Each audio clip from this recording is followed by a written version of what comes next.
Dear students, I hope you are well by the grace of Allah. Last ক্লাসে আমরা শিখেছিলাম tag question কাকে বলে, কত প্রকার এগুলো। এই ট্যাগ করতে গেলে খুব গুরুত্বপূর্ণ শব্দ কিছু জানা দরকার বা বৈশিষ্ট্য সমূহ জানা দরকার, সেগুলো এখন তোমাদের আমি শেখাচ্ছি। শুরুতে দেখো, নাম্বার 1, সেন্টেন্স বা স্টেটমেন্ট কমার পূর্বে থাকে। ট্যাগে একটা স্টেটমেন্ট বা সেন্টেন্স থাকবে, সেটা হলো কমার পূর্বে। দেখো,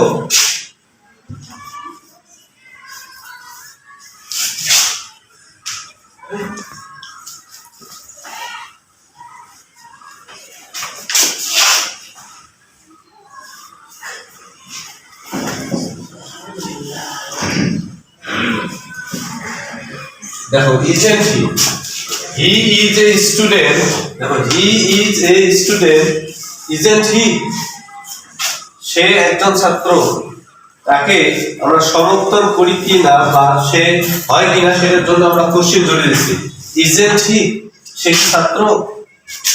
এখন দেখো, আমি প্রথম শর্তটা হলো কমার পূর্বে কি থাকে, একটা স্টেটমেন্ট বা সেন্টেন্স থাকে। দেখো, he is a student, এটা একটা স্টেটমেন্ট। নাম এটা বুঝছো সবাই?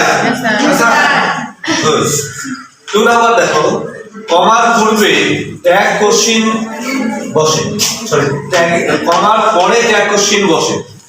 এটা কোশ্চেন, দেখো এটা হলো কোশ্চেন, ট্যাগ কোশ্চেন। কমার পরে বসে, যে কমাটা এখানে আছে, কমার পরে বসে।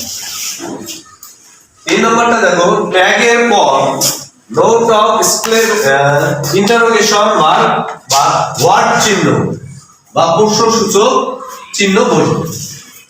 প্রশ্নসূচক চিহ্ন যে বসাচ্ছি, দেখছো? আচ্ছা, এটা অবশ্যই বলবে, যেহেতু কোশ্চেন তাই ওটা চিহ্ন বলবে। 4 নাম্বার দেখো, স্টেটমেন্ট অ্যাফার্মেটিভ হলে ট্যাগটি হবে নেগেটিভ।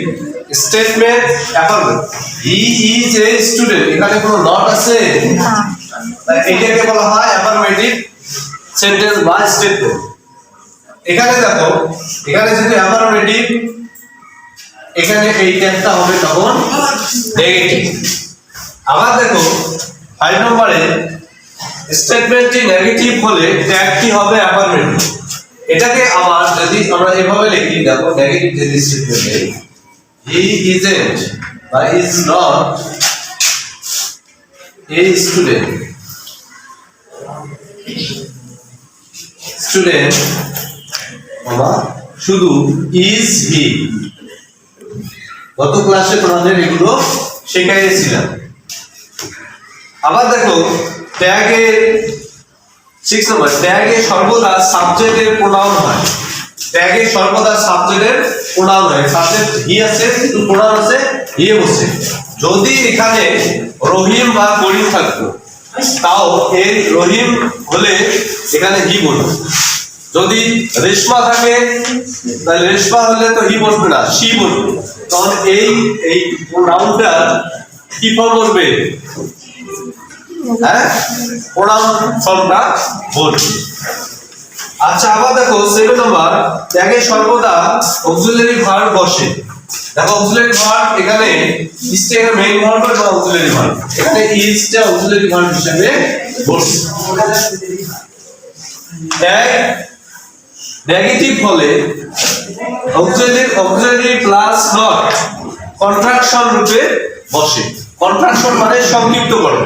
যেমন এখানে একটু লক্ষ্য করো, এই is an apostrophe T isn't, এই নটটা কন্ট্রাকশন রূপে অক্সিলারি ভার্বের সাথে বসবে। একটু উদাহরণ দিয়ে দেখো, গত ক্লাসে তোমাদের শিখেছি, যেমন আর যোগ নট ইকুয়াল হবে আরএন্ট।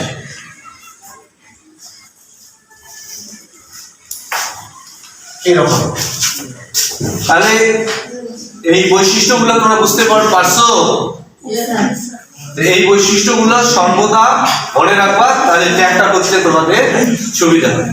আজ এই পর্যন্ত, ভালো থাকো, সুস্থ থাকো, টেল দেন। আল্লাহ হাফেজ।